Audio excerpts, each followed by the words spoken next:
Marie Moinard, bonjour. Bonjour. Merci d'être avec nous aujourd'hui. Vous êtes éditrice, critique et auteur. En 2004, vous avez donc créé la maison d'édition qui s'appelle Des ronds dans l'eau.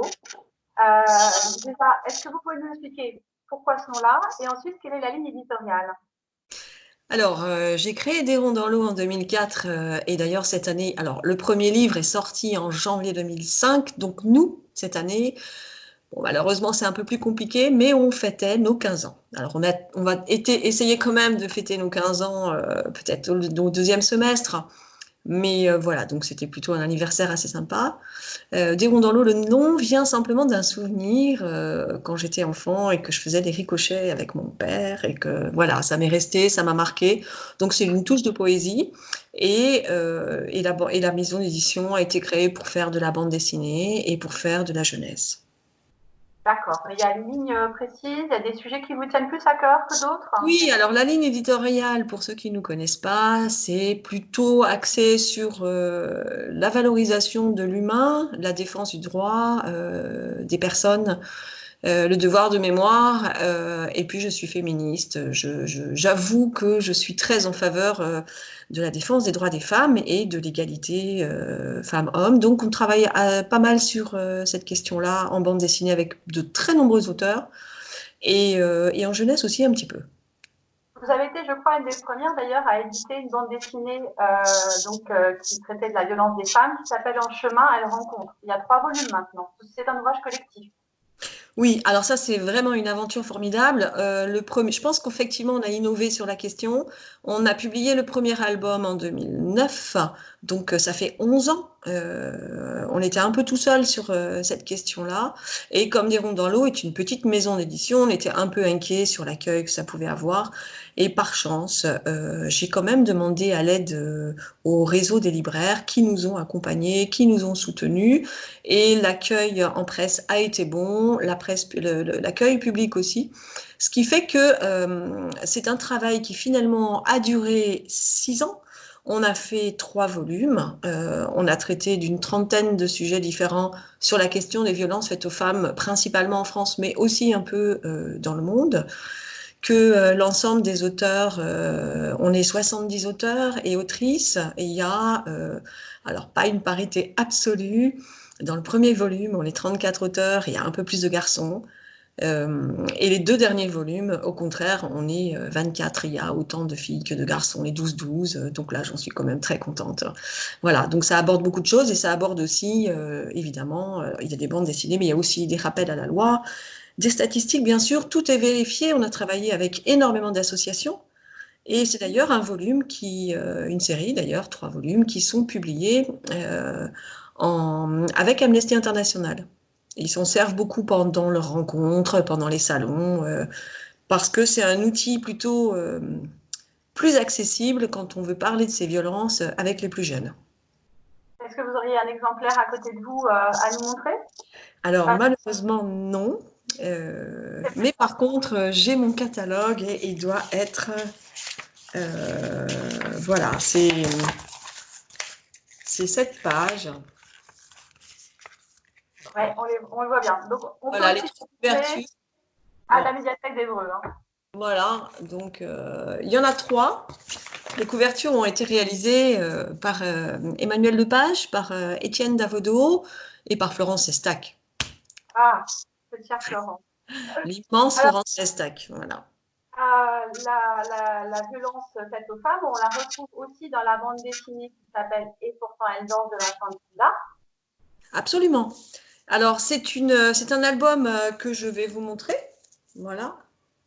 Donc, c'est une bande dessinée, je tiens à le préciser, fait partie donc, de la sélection Hébreu-Bulle, le prix BD des médiathèques d'Evreux.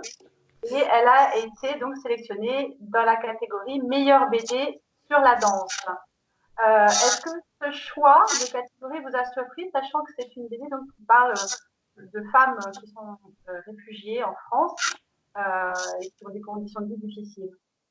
Non, pas du tout, parce que en réalité, quand on est féministe, on rencontre où il y a une sororité de toute façon qui est omniprésente. En réalité, quand on subit des violences, qu'on les subit soi ou que d'autres les ont subies, on se rend compte que à l'arrivée, il y a un soutien formidable et que le soutien passe par la parole, passe par le rire, passe par il faut se mettre debout. Et on s'entraîne toutes souvent d'abord à lever la tête. Et en se soutenant, on marche. Pourquoi pas danser? J'ai vraiment pas de surprise sur cette attitude-là.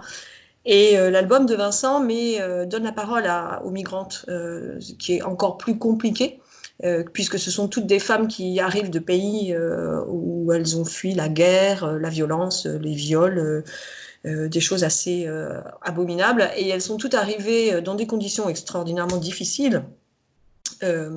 Et elles sont arrivées à Valence. Et là, elles ont été accueillies dans un centre de femmes qui s'appelle Femmes en lutte, LUTH. Donc, il y a une connotation musicale, évidemment. Et tout en se soutenant les unes et les autres, elles ont en même temps tenté de garder une place à la culture, à l'art, pour s'encourager, pour chanter. Et chanter donne beaucoup de force. Et il faut garder de l'espoir. Et donc, c'est toujours dans la beauté qu'on arrive. C'est très souvent dans la beauté qu'on garde et qu'on retrouve la force. Quelles sont vos prochaines parutions? Alors, encore sur les femmes. Il n'y a pas que ça quand même. Hein.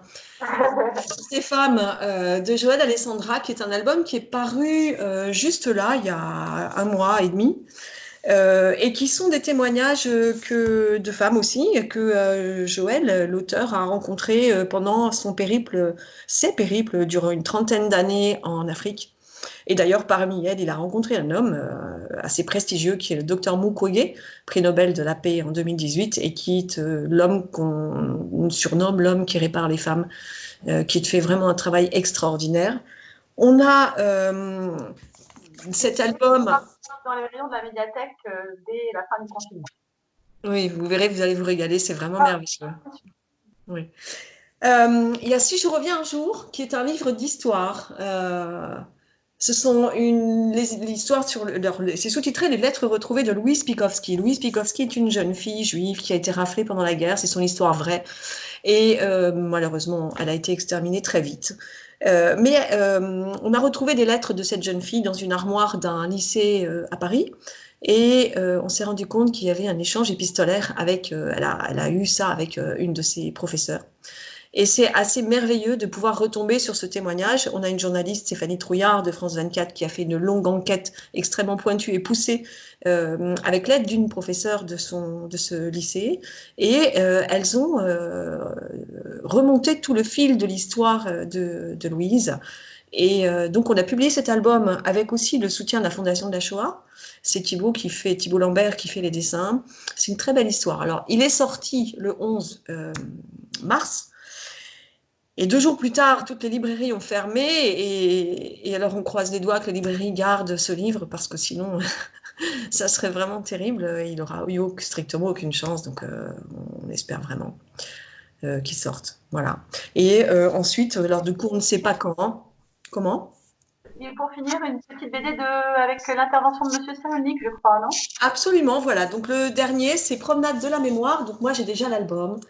C'est encore un collectif, on aime bien ça chez Les Ronds dans l'eau, collectif d'auteurs pour parler de la résilience et aussi de la reconstruction à la suite des attentats. Alors là, c'est un travail qui a été fait sur les attentats de Nice, donc il est sous-titré 14 juillet, mais bien évidemment, ça s'adresse à toutes les victimes, quelles qu'elles soient, de tous les attentats. C'est plutôt un très beau livre, il a été artistiquement, l'interprétation artistique est vraiment bien, elle est soignée, elle est très intéressante, et elle est très belle. Et on a la chance d'avoir une préface de Boris Cyrulnik sur cet ouvrage qui effectivement parle du cheminement et une postface avec une explication sur la démarche par l'association Les Militants du Savoir qui se situe à Toulouse et qui travaille vraiment sur la question des attentats, la question toutes ces questions qui sont plutôt des questions graves et malheureusement très actuelles. Donc, pour réfléchir, pour se poser des questions, pour comprendre. Marie Moinard, merci beaucoup d'avoir répondu à mes questions. Merci de m'avoir invitée. Bonne fin de journée. Au revoir. Merci. Vous aussi, au revoir.